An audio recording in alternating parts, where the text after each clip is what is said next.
Printzipioz, balorazio ona egiten dut, orokorrean bintzat ona egiten dut. Nik uste dut gai izan garela batzar nagusietan hainbat akordiotara iristen, batzar nagusien elkarrizketa bultzatzen, eta nik hasieran esan nuen hori zela niretzako garrantzitsuena. Saiatzea akordioak bultzatzen, akordiotara iristen eta taldeak hitz egiten. Eta nik uste dut orokorrean hori lortu egin dela, azkenengo 2 urte hauetan. Bai, egon dira, noski, 2 urtetan, ematen du denbora guztirako, eta bai, egon dira komplikatuak, egon dira eztabaida sutsuak, itsusi bihurtu direnak, eta pixkat esku hartu behar izan dudana, eta egon dira eztabaidak zailak izan direla, berez zailak izan direlako, alduntzini mozioa egin ziotenean bezala, eta hor gaizki pasatzen eztabaida oso zaila eta oso gogorra zelako. Badaude momentuak eta momentuak. Ni genioa badaukat eta asko, batzutan gehiagian. Baina baita ere pertsona bat hitz egiten ari denean moztea ez da gauza erresa, ze errespetu falta bat da azken finean. Eta moztea gainera mikrofonotik are zailago, orduan egiten denean benetan egin behar delako egin behar da. Ezin duzu edozein momentutan jendea moztu. Orduan, nire ustez gaizki ez dut egin, baina egongo ziren momentuak nun nagian mikrofonoa moztu inbar nun eta ez dudan moztu, eta alderantzizkoak ere. Baina nik uste dut orokorrean nahiko ondo jundela. Joan den urtean duela urte bat, gaur egun, egia esan, plenoetara baldin bazoaz lasaitasun badago, hitz egiten da, eta ados egon zaitezke edo ez, baina dena errespetu baten barruan egiten da. Duela urte bat egoera ez zen hori. Duela urte bat pleno guztiak ziren oposizioa baturik Bilduren aurka, Bildu gobernatzen ez utziz, eta salatu nuen nik ere duela urte bat, ez dakit nuen egin zidaten entrevista bat, eta esan nuen modu horretan ez genekiela Bildu gobernatu zezaken edo ez zioten uzten. Eta nik uste dut momentu horretan oso zaila izan behar, ni ez nengon diputazioan, beraz ezin dizut esan, ez naizelako diputaziokoa, baina ezin du erresa izan gobernatzen saiatzea, eta beste alde batetik Gipuzkoako batzar nagusiak eukitzea parean, esan ez denbora guztian, ez dakizute gobernatzen, horrela egin behar direla gauzak, horrela. Orduan, ez ziguten utzi gure lana egiten. Nik uste dut gauzak lasaitu direla, baretu direla, eta momentu honetan oposizioa bai ari dela oposizio lan bat egiten, eta konstruktiboa izaten saiatzen, eta ez destruktiboa momentu horretan zen bezala. EAJarekin nik uste beste taldeekin dugun harreman berdina dugula. Badaude momentuak beraiekin iristen gerala akordiora, eta badaude momentuak beste batzuekin iristen gerala akordioetara. Nik ez dut uste hori denik hainbesteko tentsio gaia. EAJ lehenengo oposizio taldea da, eta lehenengo oposizio talde bezala ikusgarriena da, baina horrek ez du esan nahi hainbesteko tirabira dagoenik. Eta hori batetik eta bestetik aurrekontuen gaia dela eta aurrekontuen gaiakin egongo ziren arazoak eta negoziazio zailak, baina Bilduk negoziatzen jakin du. Eta 2013an aurrekontuak atera zituen bere momentuan, zela abendu bukaeran. Aldiz ez Bizkaiak, ez Gasteizek eta ez Arabak ez dira gai izan, Gasteiz eta Araba ez dira gai izan, ez Eusko Jaurlaritza eta ez Arabako diputazioa aurrekontu batzuk ateratzeko, zuzenan ez dira gai izan, eta Bizkaiak atzeratu behar izan zuen kasiko txaila arte atera ahal izateko, ez zelako negoziazioetara iristen. Orduan, hain gaizki ez gera egiten ari, diot nik. Baina nik uste dut momentu oro dagoela pultso tentsionatua gai batengatik edo beste gai batengatik. Bildu eta EAJ bi alderdi ezberdin dira, eta bakoitzak bere ideiak ditu, eta azkenean ez batak eta ez besteak ezin dio besteari inposatu bere ideia. Orduan, ideia ezberdintasun horretan tirabirak egotea, nire ustez, normala eta zilegia da. Hortik, baina horre egoten jakin behar da, eztabaida zilegi batean. Nik uste dut horrela den bitartean, edabideetan agertzen da gaiztotuagoa benetan dena baino, edo behintzat nire impresioa da. Ni hemen barruan ez dut hain gaiztotua ikusten gaia. Lehengo egunean, akordio batera iritsi ginen Peperekin, ekarpen legearekin. PNV-rekin beste gauza bati buruz bozkatu genuen. PSOE-rekin beste gauza. Esan nahi dut, plenoan normaltasun hori badago eta egunerokotasunean ere, ze egiten dugu eta iristen gera akordiotara eta erdibidetakora. Orduan, ez dut uste hain zaila denik eta hain txarra denik. Medioek bai erakusten dute gaiztotuagoa dena baino. Bai, nik uste dut baretu dela, eta asko. Iritsi ginen puntu gogorrenera joan den urteko uztailan, eta nik uste orain lasaiago dagoela. Bilduk hasieratik esan zuen bere helburua zela 170ko birziklapen tasara iristea. Hori lortzeko modua, metodologia zeintzan guk ez genuen esan, guk Bildu bezala esan genuen hori lortu bat zela. Aproposagoa den atezatekoa, edo aproposagoa den 5. kontenedorea, edo aproposagoak diren beste hainbat, badaude beste hainbat modo, hori guk ez dugu eztabaidatuko. Guk iritsi nahi duguna da, 170ko birziklapenera beharrezkoa dugulako eta gure gerokoek beharrezkoa dutelako guk indar hori egitea.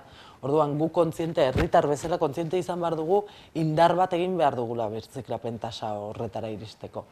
Gipuzkoan igo da orain birziklapen tasa, irakurri nuen duela 2 egun, igo behar da, baina gehiago, lortu behar da igotzen. Modua, ez dakit, agian ez da atezatekoa herritarrek ez dutelako nahi, agian ez da, baina hor ere Bildu gai izan da entzuteko herritarrak ze esaten zuten, herritarrek esan dute atezatekoa ez zitzaiela gustatzen, eta bilatu dira beste modu batzuk. Eta ni uste dut hori ez dela txarra, hori pintatu da zerbait txarra bezala, esan da Bildu etxa marcha atrás, o Bildu... No, Bildu escucha a los ciudadanos. Uste dut hor dagola koska, hor dagola mamia, zer nahi dute herritarrek? Herritarrek iritsi nahi dute birziklapen tasa hortara? Badirudi baiet. Bagoazen bilatzea modua, nola iritsi birziklapen tasa hortara. Noski, hemen egon dira ebazpen proposamenak esanez... Egon da ebazpen proposamen bat non bozkatu zen, etzela dirurik emango atezateko sistema erabiltzen zuten udaletxei. Bilduk sartu zuen emendakina ebazpen proposamen horri, izan zen gero eta birziklapen tasa handiagoa lortzen duten udaletxeek laguntza gehiago eukitzea. Birziklapen tasaren arabera izatea. Aurka bozkatu zuten, eta bozkatu zuten atezatekoaren aurka zuzenean pentsatu gabe birziklapen tasan. Orduan, nik esaten dute denbora guztian birziklapen tasa dela garrantzitsuena. Izan koherente, baina erakusteko atezateko kontrakotasun hori Batzar Nagusiak erabili dituzte. Eta egon da momentu bat, pleno guztietan zegoela zeudela hondakinen gaiak. Pleno guztietan gai berdina modu ezberdin batean jarrita. Nik uste dut krisi garai hauetan beti esan dugula modeloa ez dela murrizketena, dela gehiago, jumardula gehiago fiskalitatetik irtera. Orduan, badirudi alderdi sozialista Gipuzkoan behintzat momentuan ados zegoela, hor adostasun batera iristeko gai ginela, eta hortik juntzen adostasuna, eta hortik atera ziren aurrekontuak. Bai dago modelo, ezkerreko modelo bat gai horretan. Baina, horrek ez du esan nahi ateak itxita dauderik ezartarako. Ez dakit, momentu honetan sartu dugu, diputazioak sartu du foru arau bat, fiskalitateari buruz, eta emendakin epean dago, eta egia esan akordioak badaude, eta nik uste dut, emendakinak normalean onartu egiten dira batzuk, beste batzuk ez. Eta gai hauek ateratzen ari dira Gipuzkoan, orain arte behintzat. Orduan, ikusiko dugu oraingo foru arauarekin zagertatzen da. Neri ez nago harritzen, orduan. Ez dakit, nola ikusten dudan argazki hori, neri duritzen zait argazki hori jotak nahi zuela hasieratik, eta, bueno, badirudi lortuko duela. Ba, ikusiko dugu lortzen duenean, ze argazki ekartzen diguten, eta zein den benetako argazkia. Bat datorren Gipuzkoan egiten ari dena Alderdi Sozialista, eta Gasteizen egiten duen Alderdi Sozialista. Baina argazki hori ikusi arte, ezin dizut, esan ze iruditzen zaidan argazkia. Bueno, titularra oso polita geratzen zen, no? Nik ez nuen hori esan gainera, nik esan nuen, zan hipotesi baten hipotesia. Nik esan nuena izan zen duplizitateen gaiak duela urte asko zekartzala arazoak. Eta duela urte asko esaten ari da gai hori ukitu behar dela, eta hitz egin behar dela, eta ireki behar da, debate handi bat horri buruz, eta nik Euskal Herri mailan ari naiz, eta ez Espainiar mailan. Ni Euskal Herri mailan ari naiz. Duplizitateen gaiak dauzka arazo ekonomikoak, azken finean, arazo ekonomiko handiak. Bi aldiz ordaintzen dira konpetentzia berak, diputazioan, eta bai Eusko Jaurlaritzan, eta hori ikutu behar da, eta ikusi behar da nola konpondu. Eta hori izan zen nik esan nuena. Orduan gero, galdetu zidan beste kazetariak, azkenean gertatuko zen iristen baginen konklusiora, diputazioa eta batzar nagusiak desagertu behar zirela. Nire erantzuna hori izan zen, ez zela mundua bukatuko, guztion artean eta gizarte guztiaren artean ikusi bazen debate baten ondorioz, diputazioak eta batzar nagusiak bukatu behar direla, ez da mundua bukatuko, eta jarraitzen dute esaten. Denek adostu badugu hori zerbaitengatik izango da. Orduan ez litzateke mundua bukatuko, baina lehenbizi debate hori eman behar da. Urteak daramazkigu esaten debate hori eman behar dela, ikusi behar dela nola antolatu Euskal Herria. Baina, bueno, ikusiko da, eta esaten dugu independienteak izan nahi dugula, eta Euskal Herria guk geuk antolatu. Begiratu behar da, eta debate horiek eman behar dira.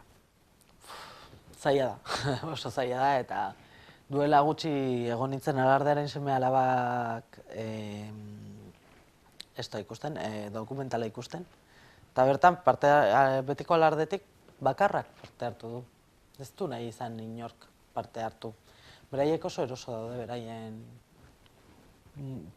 dauden tokian. Eta udaletxeak mantentzen duen neutraltasun horrekin, ze neutrala ez da.